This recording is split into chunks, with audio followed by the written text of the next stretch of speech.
एक बार की बात है, एक छोटे से गांव में हाथी रहा करता था। हाथी बहुत बड़ा और घने जंगल में रहने वाला था।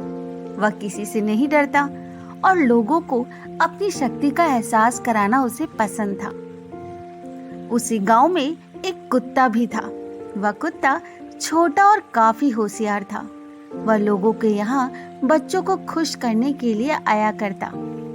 हाथी और कुत्ता एक दूसरे को पहले नहीं जानते थे, लेकिन एक दिन मिल गए। वे दोस्ती करने लगे और अच्छी तरह से बातचीत करने लगे। हाथी ने कहा, मुझे बहुत खुशी हुई कि मैं तुम्हें मिला। मैं शायद दुनिया का सबसे बड़ा और ताकतवर जानवर हूँ।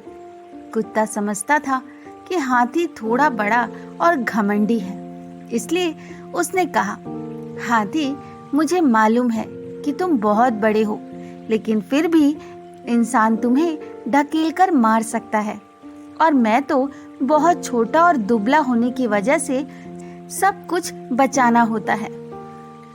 हाथी इस पर हंसते हुए कहा कि तुम्हें कभी भी मेरी मदद की जरूरत हो तो तुम मुझे जरूर कहना, मैं तुम्हें अपनी शक्ति और ताकत से बचा लूंगा। कुत्ता गंभीर रूप से बोला, मैं जानता हूँ कि तुम कितने शक्तिशाली हो, लेकिन प्रेम और सहायता देने की क्षमता मेरे पास भी है। ये सुनकर हाथी सोच में पड़ गया। वह समझ गया कि शक्ति और ताकत के बावजूद प्रेम और मदद कुछ भी नहीं होते हैं। हाथी ने खुद को आजमाकर देखने का फैसला किया। वह बच्चों को खुश करने के लिए इर्द गिर्द मंडराने लगा। यह देखकर कुत्ता बहुत खुश हुआ। उसने कहा, हाथी, तुमने सबका दिल जीत लिया है।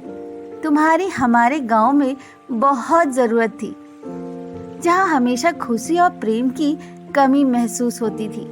हाथी बहुत खुश हो गया क्योंकि उसने समझ लिया हाथी और कुत्ता एक ही गुण रखते हैं, प्रेम और सहायता देने की क्षमता। ये बात हाथी के जीवन में एक महत्वपूर्ण सीख थी कि शक्ति और ताकत से भी बढ़कर प्रेम और सहायता का महत्व होता है। तो दोस्तों, आज की ये कहानी कैसी लगी कमेंट द्वारा जरूर बताएं और हाँ, मेरे चैनल को लाइक, शेयर, सब्सक्राइब करना ना भूलें। धन्यवाद।